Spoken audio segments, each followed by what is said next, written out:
5 points. 5 points separate us from history. Welcome to Andy Gunners Live. I'm Andrew. Before we go anywhere, if you are new to this channel, hit that subscribe button right now, turn on your notifications, like this video, drop a comment below telling me where you are watching from tonight, because we are a global family on this channel and I want to hear from every single one of you. Stay until the very end because I am going to break down every angle of this title race in full detail. The standings, the injuries, the remaining fixtures, the mathematics, the pressure, all of it. Let's go. We are in March 2026, and I want you to just take a second and think about where we were 12 months ago. Arsenal finishing as runners-up for the third consecutive season, dropping points from winning positions time after time, watching Manchester City pick themselves back up when everyone thought they were done. And now here we are again, top of the Premier League, 5 points clear, 2 back-to-back wins, momentum building at exactly the right time. This is our year. I genuinely believe that. But this is not the moment to get comfortable. This is the moment to lock in, because Manchester City are not finished. They are never finished. And Pep Guardiola has been in this exact situation before and come out the other side with a trophy in his hands. So tonight, I am giving you everything. No hype, no exaggeration, pure analysis from a man who has followed this club every single day of his life. This is Andy Gunners Live, and this is the most important period of the season. Let me start with Sunday, because the performance against Chelsea at the Emirates deserves its full credit. Chelsea came to North London looking to derail us. They are a club with ambition, with a huge squad, and they came into that game on the back of a strong run of form, and we beat them. 2-1, a battling, gritty, composed performance. William Saliba heading us in front from a corner, Jurrien Timber adding the second with a powerful finish, and then Chelsea pulling one back, making it uncomfortable, making the last 10 minutes exactly what you would expect in a London derby. But we held on. 3 points. That is what champions do. This was not a vintage Arsenal display. I will be honest with you. It was not the flowing, dominant football we have produced at our best this season. But it was a winning performance. And at this stage of the season, winning ugly matters just as much as winning beautifully. Ask any title-winning manager in the history of this game, and they will tell you the same thing. You grind when you have to grind. And Sunday was a grinding victory. Mikel Arteta said after the match that the character of this squad is beyond question. He is right. The resilience that was missing in previous campaigns has been built through genuine adversity, through injury, through pressure, through coming so close and not getting there. And now the squad understands that close is not enough. You have to win. Let me lay out the standings in simple terms so we are all working from the same picture. Arsenal, 64 points, 28 games played. Manchester City, 59 points, 27 games played. Arsenal lead by 5 points. City have 1 game in hand. That means if City win their game in hand, the gap drops to 2 points. This is not comfortable. This is not a safe lead. In this division, in this era of football, a 5-point lead in early March means nothing unless you continue to win. Now let us look at the maximum points available. Arsenal have 10 games remaining after the game in hand situation is resolved. Their theoretical maximum from this point is approximately 91 points, depending on the outcome of the City head-to-head at the Etihad in April. Manchester City have 10 games remaining, including that game in hand. Their theoretical maximum is approximately 89 points. The critical fixture is the head-to-head clash between these two clubs at the Etihad Stadium in April. That game will define this title race. Here is why. If Arsenal win at the Etihad, Manchester City's maximum points tally drops to 86. In that scenario, Arsenal would need approximately 23 points from their remaining 9 fixtures after that game to be mathematically certain of the title. That translates roughly to 7 wins and 2 draws. Absolutely achievable for a squad of this quality. If the two clubs draw at the Etihad, Arsenal would need around 25 points from their 9 remaining matches after that encounter. Harder, but still within reach. If Manchester City win the Etihad clash, this title race becomes an entirely different conversation. City would close the gap dramatically, and pressure would mount on Arsenal for the final stretch of the season. This is why April is not just a football match. It is a defining moment in Arsenal's history. And I will tell you right now, I believe we win that game. I believe Arteta has the tactical intelligence to set up our team correctly at the Etihad. I believe our squad has the quality. But I also know that belief alone has never won a football match. It takes preparation, execution, and a little bit of the footballing gods smiling on you. Now I have to talk about something that is keeping me up at night, and I know many of you feel the same way, the Arsenal injury list. Mikel Merino has undergone foot surgery. That is a significant blow. Merino was one of our best performers in the first half of this season. His technical quality, his positional intelligence, his ability to link midfield and attack, he brought everything we needed when he arrived from Real Sociedad, and losing him for an extended period at this stage of the campaign is genuinely painful. There is no confirmed return date, and we have to plan as if we are without him for several weeks at minimum. Martin Ødegaard, our captain, the man who orchestrates everything that is good about this Arsenal team. He came off against Chelsea on Sunday with his knee, a recurrence of a problem that has been nagging at him since February. Let me be honest with you. When I saw him go down, my heart dropped. This man is irreplaceable in our system. His vision, his movement, his leadership on the pitch. When Ødegaard is playing well, Arsenal are playing well. There is a direct correlation. He is being assessed for Wednesday's trip to Brighton, and as of right now, his availability is a major doubt. Declan Rice also came off on Sunday. Now the reports suggest this was precautionary rather than serious, but he is being assessed. Declan Rice is our engine room. He is the reason our midfield has the defensive solidity it has this season. He covers enormous amounts of ground. He protects the back four. He contributes in the attack. Losing him, even for 1 or 2 games, would be significant. Kai Havertz has been managing a muscular setback. He is back in training, but his involvement against Brighton on Wednesday is also a doubt.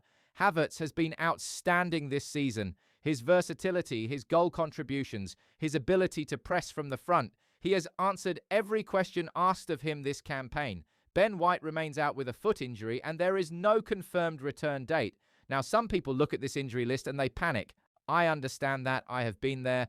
I watched Arsenal limp through the 2024-25 season on reduced resources and finish as runners-up for the 3rd time.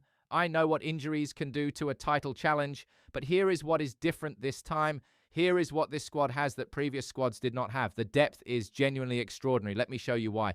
Arteta spent the summer of 2025 transforming this squad, and the business that was done was exceptional. Victor Gyökeres arrived from Sporting Lisbon and has been one of the most complete centre-forwards in Europe this season. 6 Premier League goals, electric in the Champions League, physical, clinical, relentless in his pressing, the player we have needed at the number 9 position for years. Ebereki Eze arrived from Crystal Palace and has been an absolute revelation. His technical ability in tight spaces, his direct running at defenders, his goals and assists from midfield and forward positions. He is the sort of player who creates moments of magic when a game is locked. He is also the sort of player who can step in and carry responsibility when senior players around him are missing. He has done exactly that this season. Noni Madueke has provided genuine width and directness on the right side. His ability to take on defenders, his delivery, his understanding with Bukayo Saka when they rotate positions. He adds a dimension that gives Arteta multiple options in attack. Martin Zubimendi. I want to spend a moment on Zubimendi because he has been absolutely crucial to everything we do in midfield. Signed from Real Sociedad for £55 million, he was one of the most sought-after midfielders in European football. His reading of the game, his ability to break up opposition play, his range of passing. He has formed a genuinely elite partnership with Declan Rice when both are fit. And in Rice's absence, Zubimendi has the quality to organise that midfield on his own terms. Christian Norgard came from Brentford. Underrated by some, but not by those who watch Arsenal closely. His physicality, his work rate, his experience. He is the type of player who performs exactly when you need him most. Piero Hincapié on loan from Bayer Leverkusen has given Arteta a genuine option at left-back and centre-back. Reliable, composed. A player of Champions League pedigree who has settled into the squad seamlessly. And then there is Miles Lewis-Skelly. What can I say about this young man that has not already been said? He signed his new long-term contract in the summer. He has been extraordinary. His maturity at his age is simply remarkable. He plays with the composure of a 10-year veteran and the energy of someone who knows he has something to prove every single time he steps on that pitch. William Saliba and Gabriel Magalhaes at centre-back remain the best defensive partnership in English football. Saliba's ability to read the game, to step into challenges at exactly the right moment, Gabriel's physicality, his aggression, his leadership. Gabriel put his name on a new long-term contract in the summer, and that was one of the most important pieces of business Arsenal have done in years. When those two are fit and available, this Arsenal team is extraordinarily difficult to break down. David Raya in goal has been one of the best goalkeepers in the Premier League this season. His distribution, his shot stopping, his communication with the defenders in front of him, and behind him, Kepa Arrizabalaga signed permanently in the summer, providing quality cover and genuine competition for the number 1 spot. I will never underestimate Manchester City. It would be disrespectful to the challenge, and frankly, it would be stupid. Pep Guardiola is one of the greatest managers this sport has ever produced. His record in title races is unprecedented. His ability to find solutions when his squad is under pressure is elite. But here is the truth about Manchester City in March 2026. they have significant problems of their own. Josko Gvardiol underwent surgery for a tibia fracture suffered in early January. That is a devastating injury for a player of his quality. He provides pace, physicality, and technical ability on the left side. He was arguably their best defensive player last season. He is almost certainly out for the rest of this campaign. That is a massive absence. John Stones remains unavailable. Stones has struggled with thigh problems and his return date is unknown. When fit, Stones is a crucial part of how City build from the back and control tempo. Without him, their defensive and midfield structure is noticeably different. Savinho suffered a muscle injury in early January and has been out since. He is one of the most exciting wide forwards in European football. His directness, his pace, his creativity. City are significantly less dynamic in attack without him. Jeremy Doku is returning from a calf injury. His availability for the Nottingham Forest game on Wednesday is uncertain. When Doku is on the pitch, City have a genuine cutting edge on the right side. The question is whether he can stay fit for the run-in. Mateo Kovacic has an ankle injury and is not expected back until approximately mid-March. This means that Pep Guardiola is currently working with a squad that is missing key components at both ends of the pitch. And despite the arrivals of Tijani Reinders from AC Milan, Ryan Cherki from Lyon, and the January addition of Antoine Semenyo from Bournemouth, the squad has had to undergo significant adaptation this season following the departures of Kevin De Bruyne and Ederson in the summer. De Bruyne leaving on a free transfer to Napoli was the end of an era at Manchester City. His creative output, his set-piece delivery, his ability to produce moments of genius in the biggest games.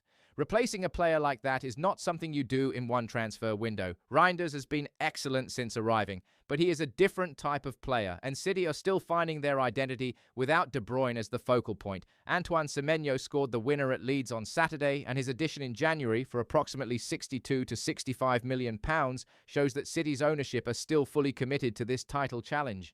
Mark Guehi arriving from Crystal Palace in January to cover the defensive injury crisis also demonstrates that City are not accepting their injury problems passively. But injuries do not care about transfer fees. And right now, City are stretched.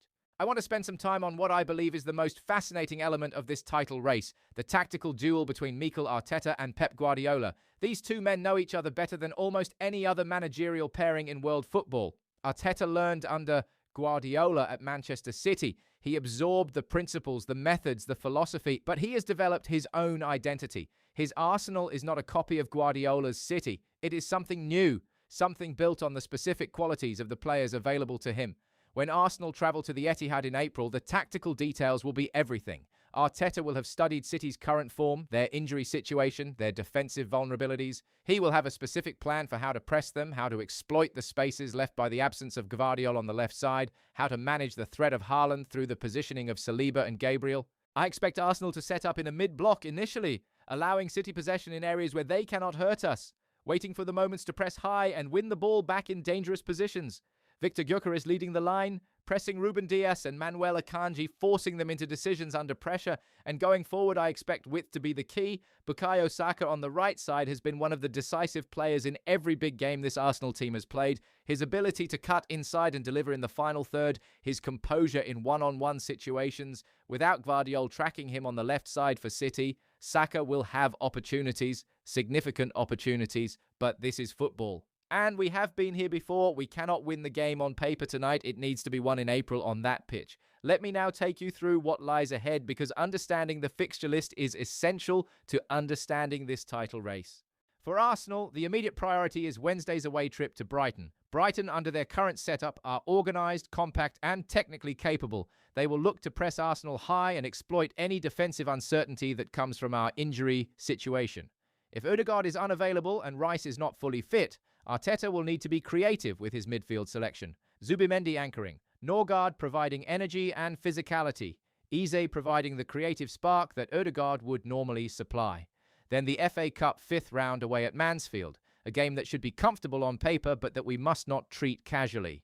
Fresh legs for those who have been managed carefully in the league will be important. Then Bayer Leverkusen away in the first leg of the Champions League round of 16. This is a special occasion. Leverkusen are one of the best teams in European football. Their current squad, their pressing intensity, their technical quality, this will be a fierce test. And there is the added dimension of Piero Hincapié facing his parent club. It is one of those fascinating storylines that football delivers at the best moments. For Manchester City, the Nottingham Forest game at the Etihad on Wednesday is important. Forest have been one of the overachievers of this season, and they will not come to Manchester to sit back and absorb pressure. City need that win to keep pace. Then the FA Cup trip to Newcastle. Then the famous trip to Real Madrid in the Champions League. Guardiola will have one eye on that Madrid game all week because it is one of the truly iconic football occasions in world football. How he manages his squad across those fixtures will be crucial. And there is one more match that has not received enough attention yet in this conversation, the Carabao Cup final. Arsenal versus Manchester City. The two clubs who are fighting for the Premier League title must also face each other in a cup final. This game adds an extraordinary layer of complexity to the title race because it is not just about the cup, it is about momentum, it is about psychology, it is about fitness and squad management. Whoever wins that final carries belief into the final weeks of the season. Whoever loses must recover quickly, both physically and mentally. Arteta will want to win every competition available to him. That is the culture he has built. You do not surrender any trophy without a fight, but he is also a tactically intelligent manager who understands squad rotation and the demands of a campaign that runs deep into May. Managing those demands whilst maintaining Premier League form is the challenge that will define this season. I want to end this analysis with something that goes beyond tactics and statistics, because at this stage of a title race, psychology matters as much as anything else. This Arsenal squad has been built specifically for this moment. The summer of 2025 was not just about signing quality players. It was about building a squad with the depth, the resilience, and the collective mentality to sustain a title challenge across 40 to 50 matches in multiple competitions. Arteta and his staff identified every weakness from the 2024-25 campaign and addressed them methodically. That process takes trust, it takes patience, it takes belief. Every player who wears that red and white shirt this season understands what is at stake. This is not abstract ambition. This is about ending a wait that has lasted since 2004, over 2 decades. An entire generation of Arsenal supporters who have never seen their club win the Premier League. They have watched great players come and go. They have watched near misses accumulate. They have stayed loyal through the difficult years, and they have invested their passion in this team. William Saliba knows what this means. Bukayo Saka knows what this means. Martin Odegaard knows what this means. Victor Gyökeres arrived in the summer understanding that he was coming to a club on the edge of greatness. And every player who joined this summer knows that they signed for Arsenal at the exact moment when the waiting might finally end. 5 points, 10 games remaining, momentum on our side.